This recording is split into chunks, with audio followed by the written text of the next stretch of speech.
sme sa bavili o tom, že ktorý je hotel lepší. Hovorím, my sa zhodli na tom, že hotel je na hotel, lebo tam je jedna obrazovka, mám tam kufor na druhý deň idem ďalej, takže mňa hotel ešte netrápia.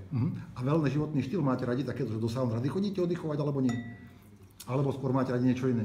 Ja nemôžem chodiť do sauny, lebo mám vysoký tlak, takže mi to doktor zakázal. Dobre. Ja chodím do sauny a veľmi rád. Dobre.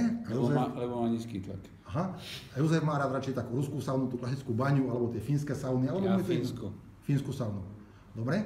Opýtam sa váš vzťah k Slovensku. Máte radi Slovensko? Ste naň hrdí? Milujem a som naň hrdý. Dobre. Obľúbené miesta Jozefa Ráža na Slovensku? Bratislava. A iné? Tajné. Tajné. Prešli ste veľa miest, niektoré vám tak ostalo v srdci? Alebo je to len tak, že zbalíte sa a po koncerte idete domov? Tajné. Tajné. Dobre, Vašo? Otázka znie? Otázka znela, ktoré miesta na Slovensku máš rád, kamarát, chodíš, kam sa rád vraciaš? Ja v podstate zo Slovenska asi som povedal Vysoké Tatry a Nízke Tatry, také, kde je pohoda.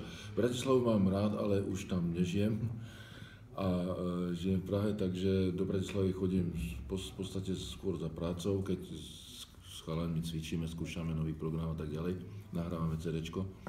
Takže Bratislava je teraz pre mňa také pracovné miesto.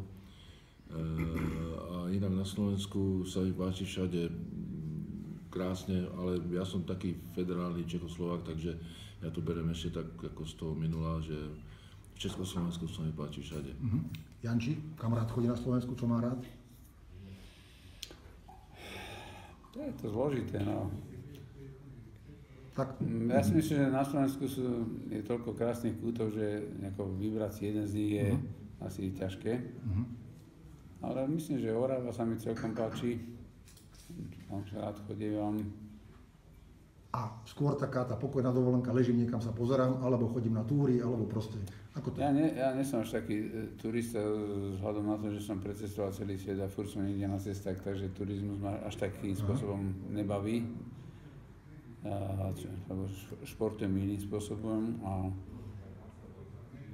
čo ja viem. Slovenskú hádzanú. Neviem. Povedzte tak, chlapi, baví vás život? Ste radi na svete? Keď sa pozeráte okolo seba, máte niečo za sebou, niečo pred sebou ešte? My sa skôr obávame toho, čo máme pred sebou, lebo ten svet sa uberá do pekla. Čo si o tom myslí Jožo ako líder? Mňa baví život, milujem ho a bojím sa o ňu. Myslím si, že nesmerujeme dobrým smerom. Dobre, hoši, ďakujem krásne, bolo mi cťou a hrdým sviatkom.